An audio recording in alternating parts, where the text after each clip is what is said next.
Hey y'all, Unbreakable here.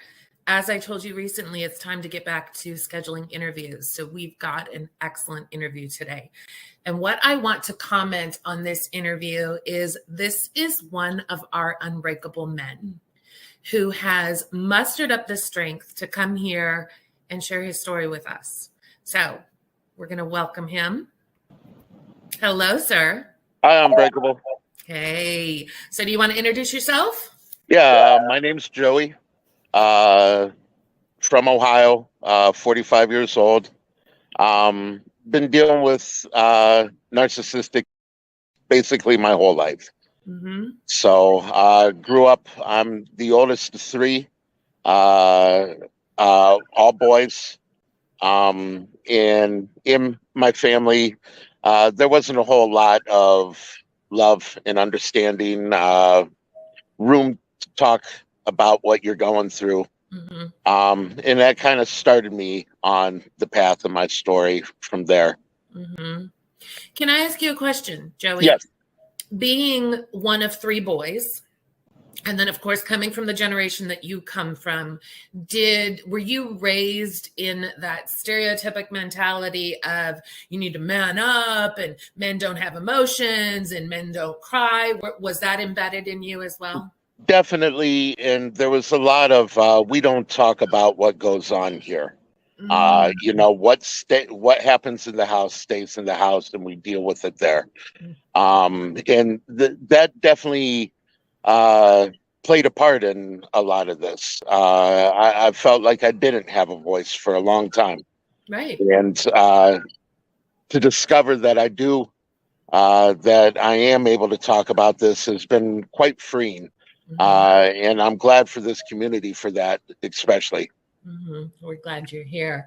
I imagine I received that same saying, what goes on in this effing house stays in this effing house. I imagine that, excuse me, I imagine that really invalidated what you were feeling. A lot. Yeah. There were many times, in fact, I'm just learning now through going through some healing, that my main kind of way of dealing with things was to isolate.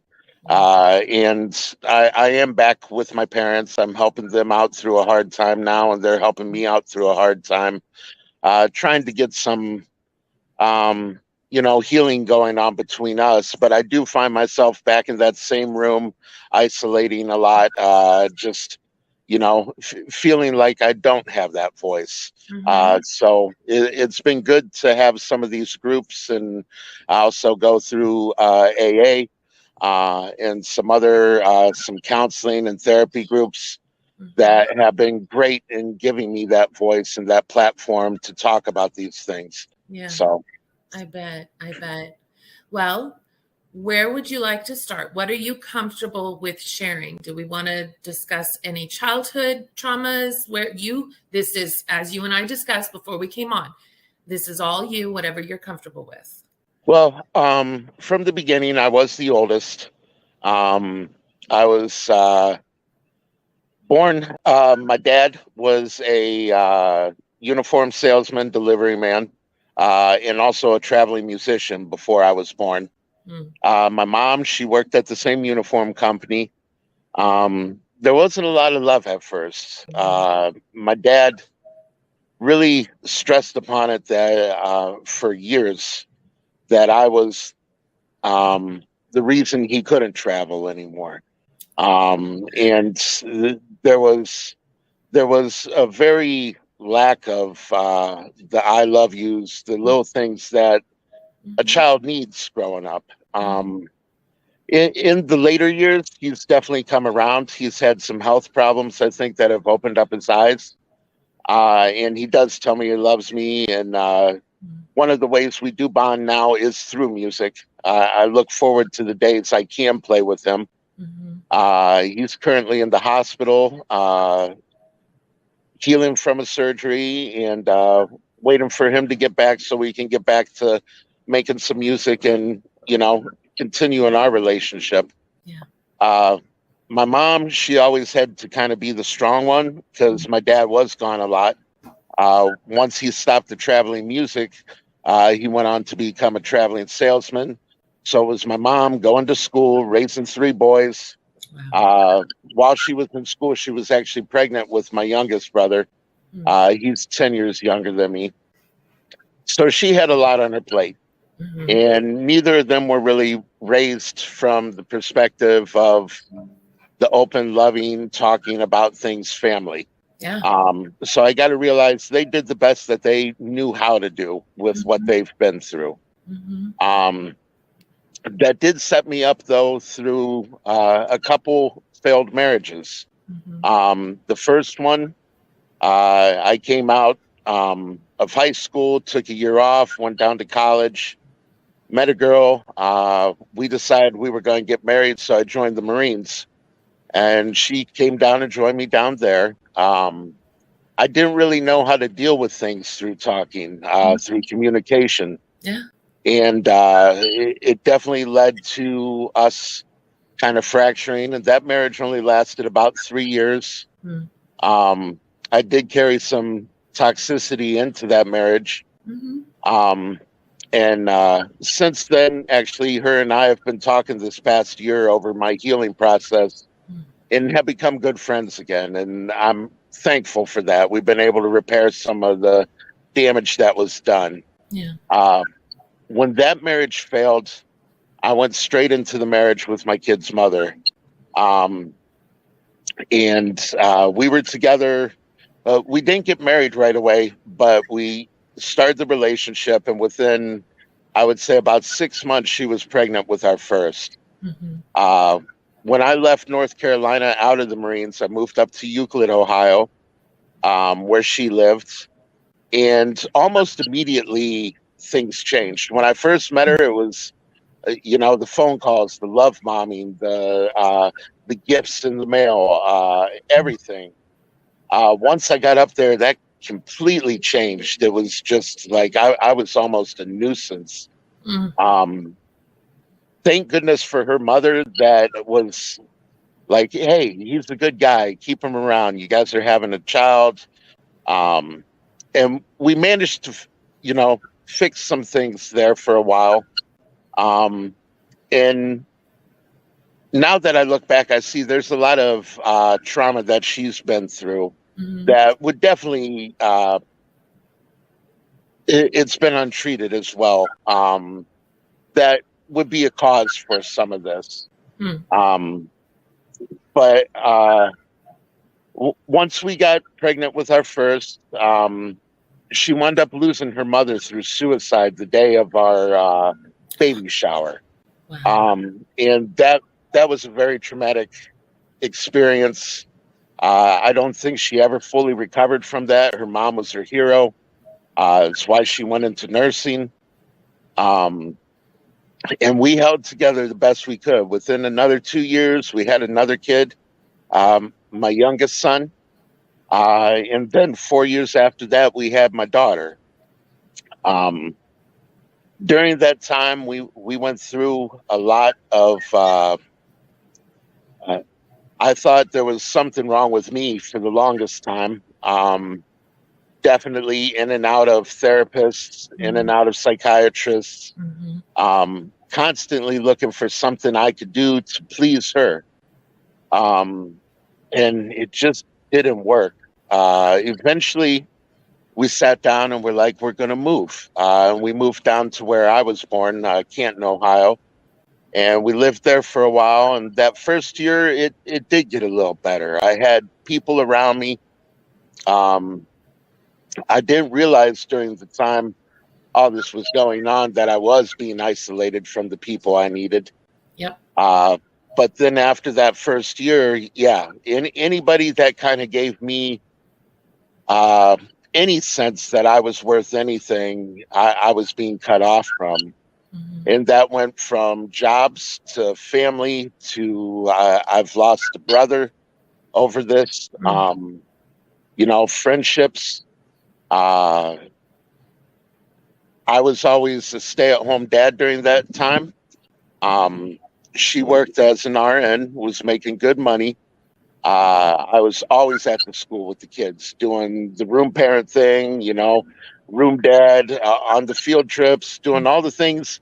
And I'm grateful for that time. I loved it. Mm-hmm. But a lot of the friendships I even made within the school, within the other parents, all of a sudden they just changed one day. It definitely came after I left her. Um, and I've got people that I was friends with for years that walking through the hallways won't even give me a second glance now. They act like I'm just invisible. Mm-hmm. So I can see where the isolation was coming from, and it played right into what I do when I'm feeling bad about myself and isolating myself. Mm-hmm. Went through a lot of the nobody's ever going to love you. Yeah. You're not able to be loved. I remember one time I came home from something, and I we had a basketball hoop in the front yard that was chained to our porch. Somebody had actually cut the chain and stolen the basketball hoop. Mm. And I remember sending a text about it, and all I got back was, okay, we're getting a divorce. How could you let this happen? As if I was the reason why it was stolen. Mm-hmm. A lot of things were put on me that were not my fault. And I took them very personally because I did feel like they were my fault. Mm-hmm. If she wasn't Can I happy, ask you a question? yeah, You mentioned that you believe that she encountered quite a bit of trauma in her lifetime, and then the loss of her mother, the way that happened. Something I've had to look back on. Do you find yourself back then, as well as do you find yourself now, making excuses for their behaviors? definitely. Because the more I go through my trauma, I realize that that's my job to go through. Right. If I want to have a healthy, loving, meaningful relationship, I have to deal with my own crap before I can, handle anything else. Mm-hmm. And I've definitely made excuses, and I continue to at Yeah. times. Yeah, and that's a hard habit to break because it's been ingrained, right? Yeah, We learned at that early age to be seen and not heard. We learned at that early age that, you're not worth my time. right, So, we would make excuses for, oh, they behaved this way because, they're dealing with this, or they behaved that way, or they made these choices because of their past. And yet, what we don't recognize is that every time we continue to make those excuses for them, we are perpetrating that minimization of ourselves. correct. We Yeah, are saying to ourselves, I'm not worth being treated right. I'm not worth people having respect for me and giving me the respect that I give them. And that's a hard habit to break. it is. It is. And definitely, uh, I've learned through going through my own stuff that there's nobody else that's going to do this for us. Right. If I want to go through life, and trust me, through all this, I have hurt people just as I've been hurt. Yeah. And I hold remorse about that now. There's some great people that I've lost friendships with, relationships with, Mm-hmm. over my unwillingness to look at myself and my own toxic habit. Mm-hmm. So yeah, we definitely find ourselves making excuses and minimizing our own worth in that. And when we start to take a look at our own toxic choices and toxic traits that we've made over the years, that just perpetuates that put down that runs through our brain. I'm such a terrible person. I don't deserve this. I'm not enough. Like, it is this vicious cycle. It is. In fact, when I started on my healing journey this time. And I'll say this was probably the first serious attempt I've made at it. Mhm. A lot of the other attempts amounted to me being in the bottom of a bottle, which did not help at all. Mhm. Going on this journey this time, I did. I moved back with my parents. I've been helping them out.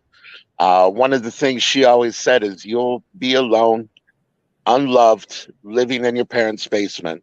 Well, I'm not in the basement. I'm on the top floor, but that did play a lot into it at first. I was like, you were exactly right. Yeah. But now I realize that there was nothing I could have done to make her happy. I tried for years. The last few years we were together, she went on, became a travel RN, and that was just what she needed to do. I later then found out that it was more out of necessity, to always be around somebody new because people were catching on. Yeah. But she would come home. I would try and have the dishes done, have dinner ready. If there was one or two dishes left in the sink, it was all over. Anything I did rest of the week was no good. Right.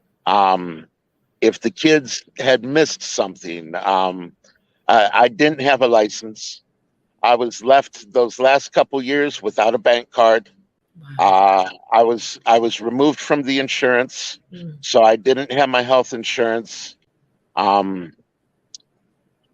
These things were all set there to kind of keep me down to where I needed her. And finally, I remember the big breaking point was my daughter had a daddy-daughter dance that we were going to. And her and I always kind of went out, and my daughter helped me pick out my outfits. I'm not much of a dresser. So we went out, I went shopping for a shirt. I felt a little bad. I'm a bigger guy and I have a large neck. So I went to JCPenney's, and the guy handed me like a 5X shirt, which was way too big, but it fit my neck. And he was like, well, if you want something that fits better, you got to lose weight. And I was upset about that. Came home. Yeah. I came home and there's a finger I want to put up right now, but I can't. Continue. I came back home and I tried talking to the kid's mom about it. And immediately it just started this fight, which then turned into me ruining my daughter's daddy-daughter dance. I remember taking her for pictures. We go to the grotto at the school she goes to.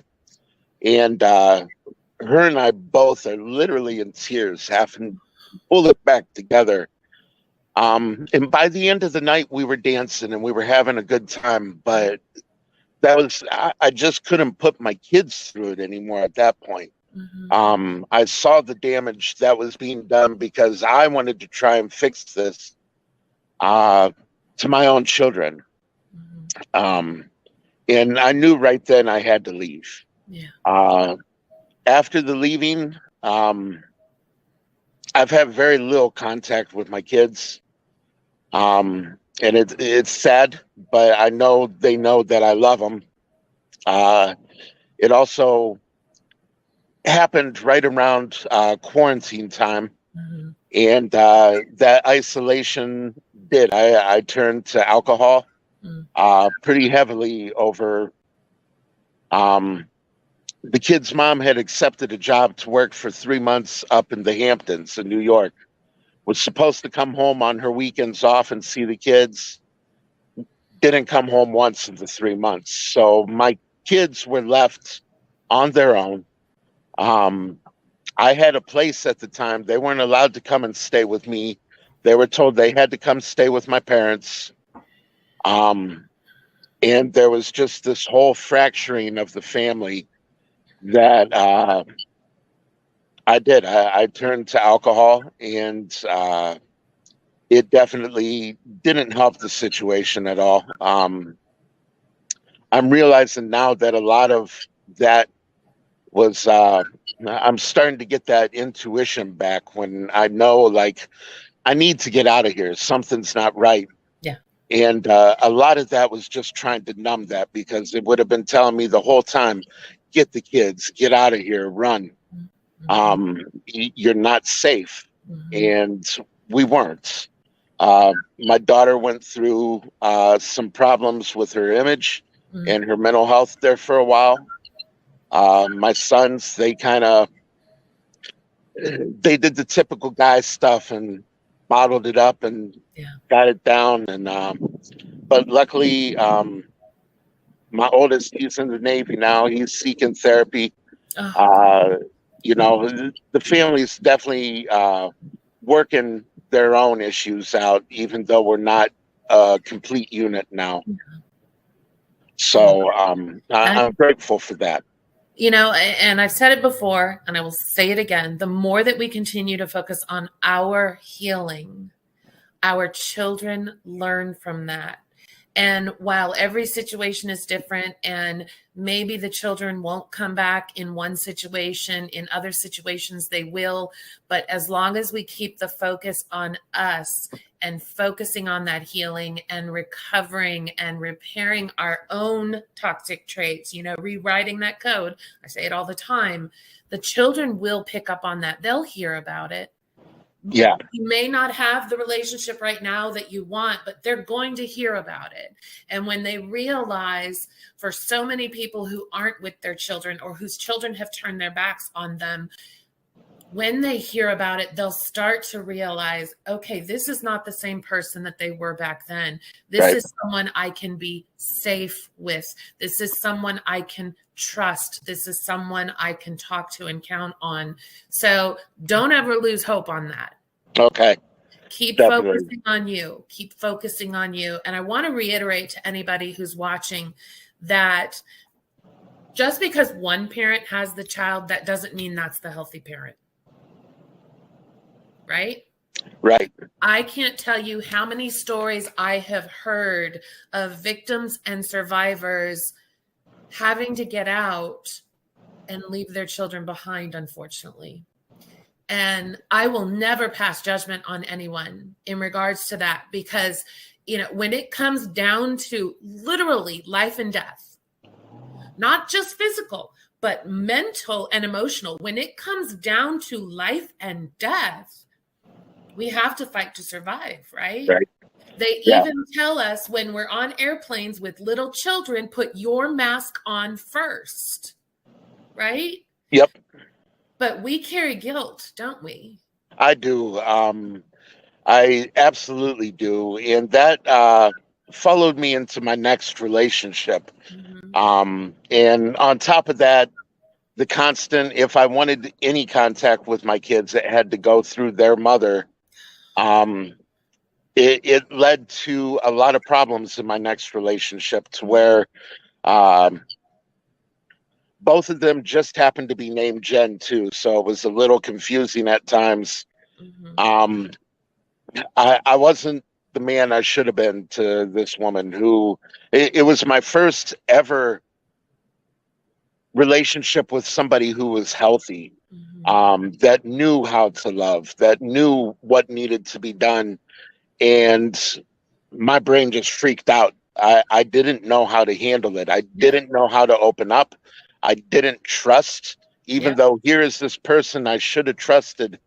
I was incapable of that, because of everything I ever opened up about was always used against me by somebody I loved. We grew up and existed in chaos.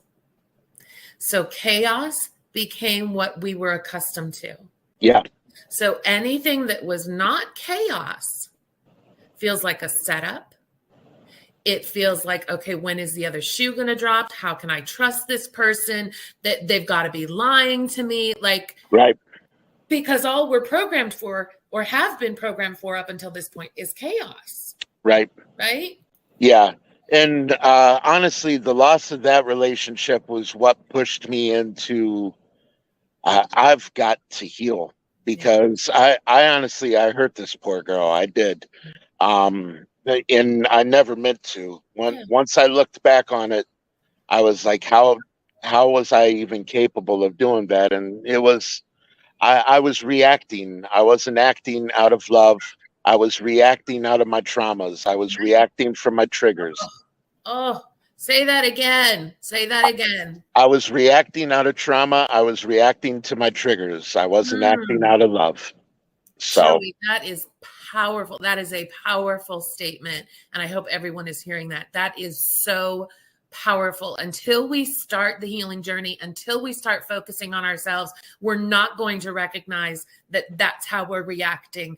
And we're going to continue repeating toxic relationship after toxic relationship in what potentially could be a healthy relationship. right. Our brain is so toxic still.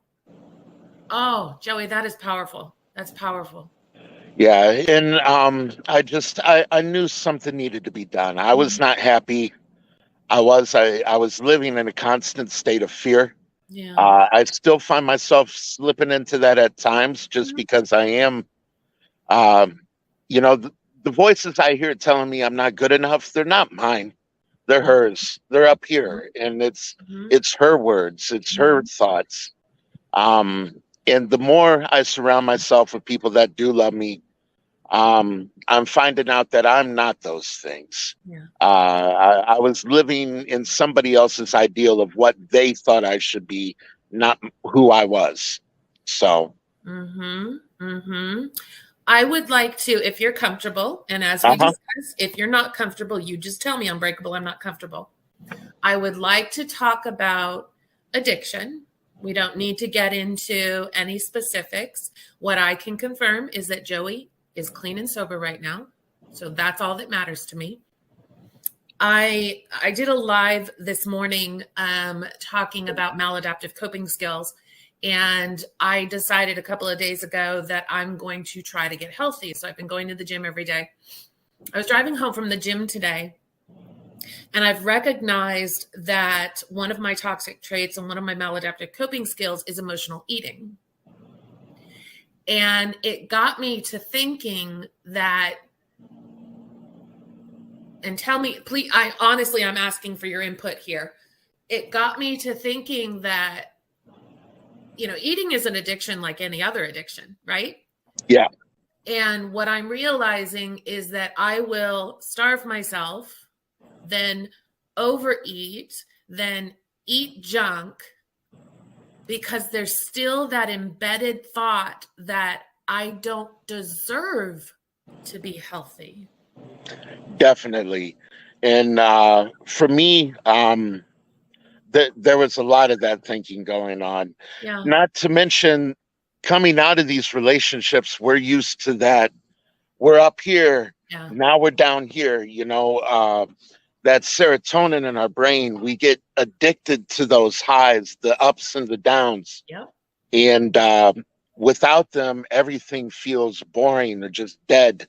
I used to say like there was no passion, but it wasn't that at all. It was the fear and then the sinking, the lowness. Yeah. So we turn to something, whatever that may look like, to numb that pain. Yeah.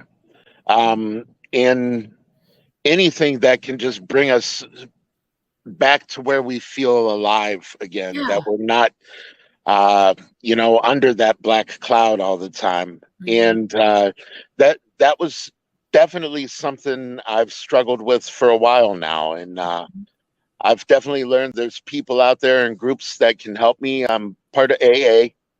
I thank God for those people at my group in St. Joe's and Maslin every day. Just incredible people. When I need somebody, I can always pick up the phone and there's somebody there for me. Yeah. But I can see where coming out of this, especially through the we've seen, and like I said, those highs and the lows, and then not feeling worthy. I didn't feel like I was worthy to be healing. Yeah. I felt like I was the reason why people needed to heal. So how could I ever be worthy of healing myself, That is profound. That is, I'm going to have to use that one in a future video. That is profound. none of us are perfect, right? No. None of Nope. us. Never will be. No. But we've been conditioned to believe that we're at fault over everything. Like, seriously, like, the climate is my fault. And, Right. the wars that are going on is my fault. The national deficit is it's that embedded in us that we're at fault over everything. And then when we actually have made mistakes, those toxic people in our lives magnify them. Yes. Right? Yeah. Yeah, they're definitely put under the spotlight, and we're not given any relief from them. They constantly remind us of them, whether it's, 5 or 6 years down the line. It's always, well, remember that time you did this. And that's definitely something I went through a lot with my kid's mom. From the car breaking down, things like that weren't my fault. I had to become an expert on fixing the car in the driveway with whatever I had at the moment. Did those deflections often come on the tail of you trying to present and say, hey, I need to talk about this, or hey, I'm feeling this way, or hey, you did this and it really hurt my feelings? Were you getting all that deflection? A lot of the time it did. It definitely, if there was ever anything I brought up that was valid, it would be fired right back with something that I did that was a reason why what I said is no longer valid. And it was done in a way to make me feel that way, to invalidate my feelings that I should have any right to being treated better, because this is what you did, this is who you are, and this is why I treat you that way. Let's address this. I want to address this. I believe that in today's day and age, we are becoming a more trauma-informed society. Okay? Yep. We know for a fact, it's unfortunate, but we know for a fact, according to statistics, the highest number of victims and survivors are female. We know for a fact, it's unfortunate, but the statistics state that the highest number of perpetrators are male. And so for our men, which I'm very protective over our men. I'm protective over everybody, but I definitely always want y'all to have a voice. Y'all are hearing this in the media. Y'all are hearing this in society. And, a good man is not one who's going to put hands on, is not one who's going to minimize, is one who wants to constantly understand, to be compassionate towards their female and all of this. So I can tell you, we females, I believe female are even worse, because, oh God, females will use their femininity or use that trauma-informed society or use those statistics to further that they inflict upon men. Yeah. She still likes to play the victim in all of this. And for a lot of people, it's hard to look at me and see a victim. I'm 6 foot, like 280 pounds, ex-Marine. I'm a larger guy. I'm not somebody that's easily pushed over. Right.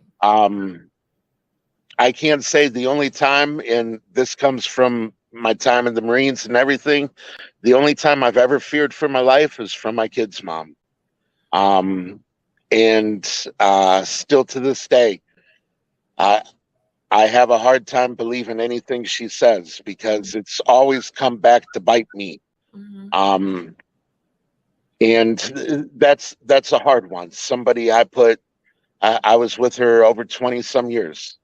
To realize that, as you go into this, you realize that you were never that loved person. You were somebody who was manipulated into being what they needed.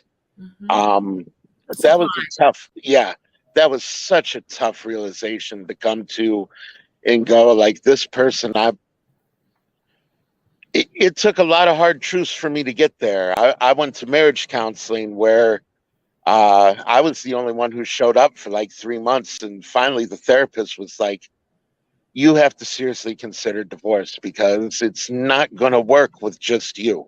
Right. You know, if they're not willing to be a participant in this, she did go there for a while. And when we talked about the issues, there would be afterwards. It would, we'd get to the car and it'd be, how dare you say those things? Oh, You yeah. threw me under the bus. It wasn't ever, we're talking about what's really going on. It was, how dare I say those things about her, you know? Do you see the association of what she was saying was the exact same thing that was basically taught when you were a child? What goes on in this house stays in this house. People ask often, how did I end up in this situation? That's where we have to take that hard look and look back, all the way back, as far back as we can, to see where we learned these behaviors. And that's not saying all of our parents are bad, but there was something that certainly conditioned us to believe, to have these beliefs that got us into the situation that we got into. Right. And I think especially for people in my generation and older, there was, mental health was not talked about. If you talked about your mental health, there was something wrong with you, and you were so damaged that like you could not be a part of society. Yeah. I remember back in high school, I had a stint where I had to go to the mental hospital. My parents told everybody I went to school with that I had a heart condition. I missed most of my sophomore year because of this. When I finally came out, not only did I have the guilt of, okay, now there's this lie out there that I had a heart condition, but I had to keep that up, I felt, because if I didn't, then people were going to look at me like, what is really wrong with you? Why were you in there for so long? Yeah.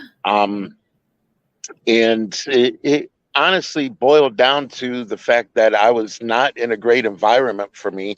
I was not being supported. I was not being given the voice that I needed. And I, in turn, held so many things in. And that became a weapon that was used against me. Yeah, absolutely. I think a lot of us do that. We internalize so much. We box it up. We box it up inside to where, yes, it affects every aspect of our lives, whether consciously or subconsciously, it's still there. Yeah. And it affects the choices that we make as we continue through life. Definitely. And I've even found the biggest one for me was I've had my guilt over things I've done used as a weapon against me. Because I do. I carry guilt about the things that I've done wrong. I have remorse. Whereas with the kid's mother, that was not so much a situation. There was never a situation where she came back and said, I'm sorry that I put you through this. I put you through that. Yeah. But anything that I felt bad about that I caused would then be used consistently against me as a weapon to keep me down.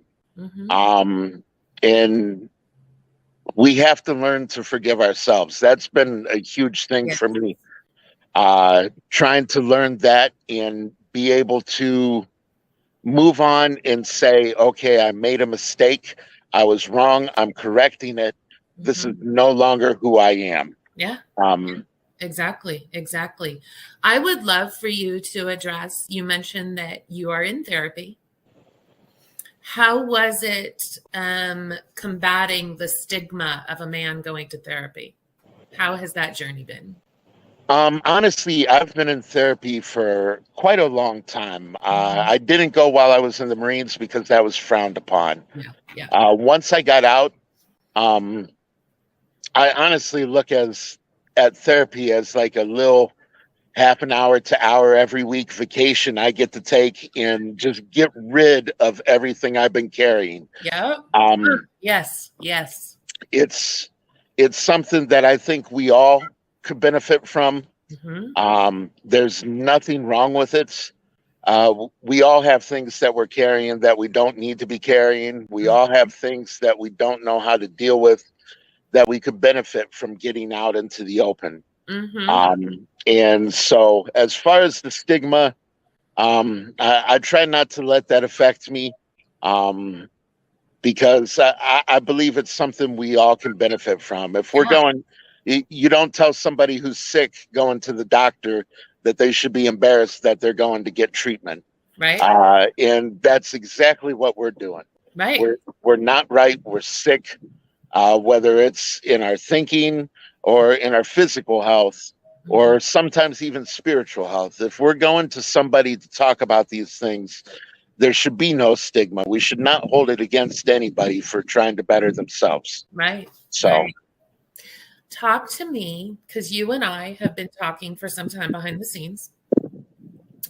And first of all, I'm going to tell you on camera, as I tell you behind the scenes, I'm so proud of you. Thank you. Talk to me about where you're at right now.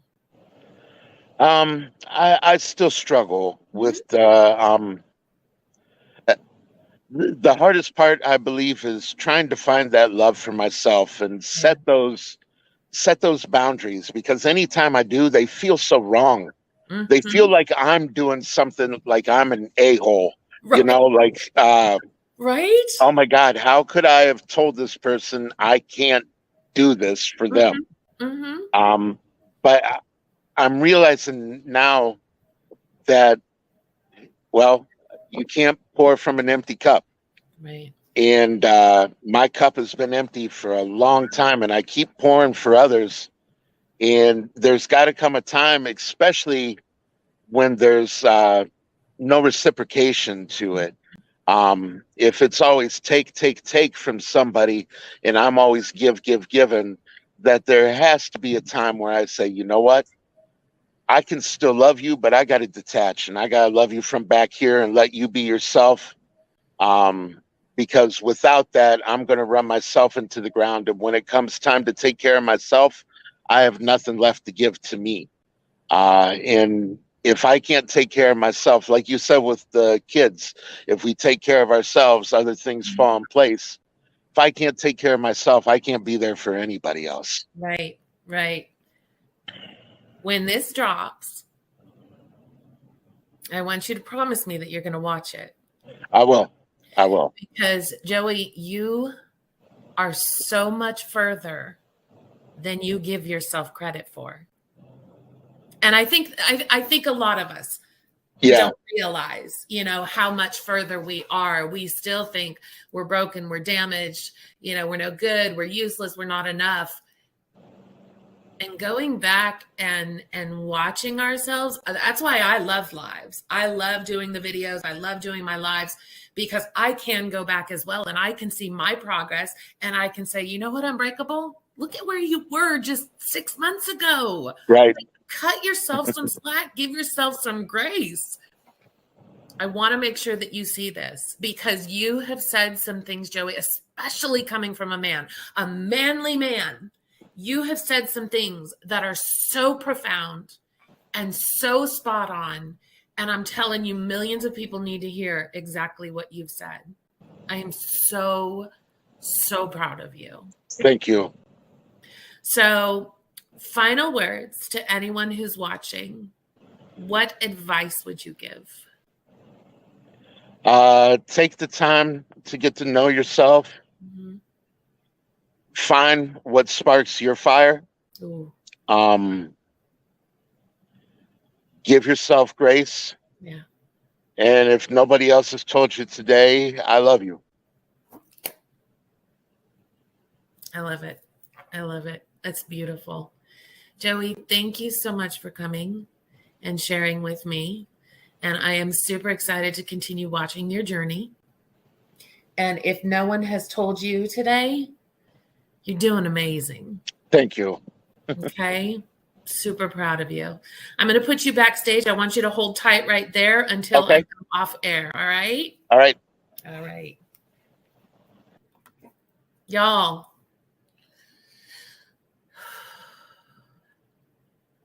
To hear it from a man as well, I think oftentimes is so much more powerful. Because we do as a society, we look to them to be stoic and strong and not emotional and walk it off and rub some dirt in it, right? But we're all survivors. And my journey is no different than Joey's.